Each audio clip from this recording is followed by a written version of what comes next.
बेटियां घर छोड़ती हैं, घर वालों को नहीं।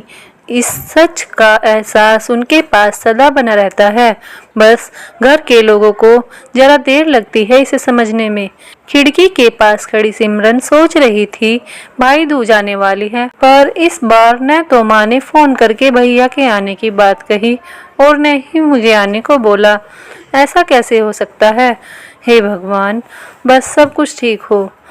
अपनी सास से बोली, माँ जी मुझे डर लग रहा है, पता नहीं क्या हो गया, मुझे कैसे भूल गए इस बार। सास ने इजाजत देते हुए कहा, कोई बात नहीं बेटा, तुम एक बार खुद जाकर देख आओ। सास की आज्ञा मिलने भर की देर थी कि सिमरन अपने पति के साथ मायके आ पहुंची, परंतु इस बार घर के अंदर कदम रखते ही उससे सब कुछ बदला सा महसूस हुआ। पहले जहां उसे देखते ही माँ पिताजी के चेहरे खुशी से खिल उठते थे, इस बार उन पर परेशानी की झलक साफ दिखाई दे रही थी। पहले भाभी उसे देखते ही दौड़ी चली आती और प्यार से गले लगा लेती थी, पर इस बार दूर से ही एक हल्की सी मुस्कान दे डाली। भैया भी ज्यादा खुश नहीं दिखे। सिमरन ने जैसे तैसे एक रात बिताई, परंतु अगले दिन जैसे ही उसके पति उसे मायके छोड़ वापस गए, उसने अपनी माँ से बात की। तब उन्होंने बताया, इस बार कोरोना के चलते तेरे भैया का काम बिल्कुल बंद हो गया, ऊपर से और समस्याएं, बस इसी वजह से तेरे भैया को तेरे घर भी न भेज सकी। सिमरन बोली, कोई बात नहीं माँ, ये मुश्किल दिन भी जल्दी निकल जाएंगे, आप चिंता मत करो। शाम को भैया भाभी आपस में बातें कर रहे थे, जो सिमरन ने सुन ली। भैया बोल रहे थे, पहले ही घर चलाना इतना मुश्किल हो रहा था, ऊपर से बेटे की कॉलेज की फीस, परसों भाई दूज है, सिमरन को भी कुछ देना पड़ेगा।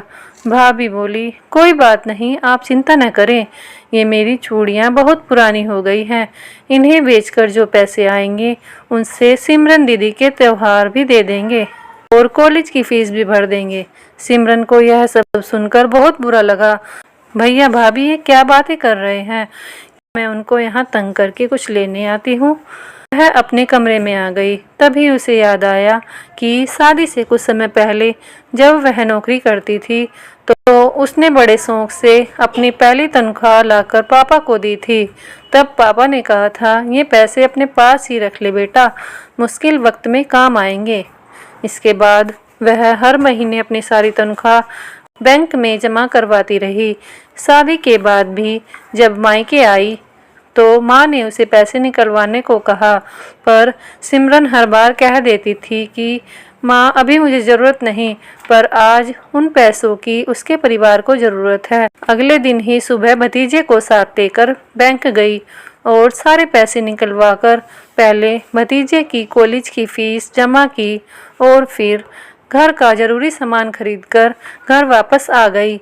अगले दिन जब भैया का टीका किया तो भैया ने भरी आंखों से उसके हाथ 100 का नोट रखा।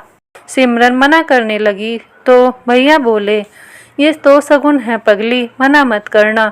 सिमरन बोली, भैया बेटियां मायके शगुन के नाम पर कुछ लेने नहीं, बल्कि अपने माँ बाप की अच्छी सेहत की कामना करने।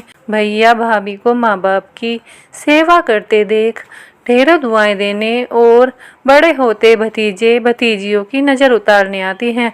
जितनी बार मायके की दहलीज पार करती हैं, ईश्वर से उस दहलीज की सलामती की दुआएं मांगती हैं। जब मुझे देख माँ पिता के चेहरे पर रौनक आ जाती है, भाभी दौड़कर मुझे गले लगाती है, आप मेरे लाड़ लड़ाते हो, मुझे मेरा शगुन मिल जाता है।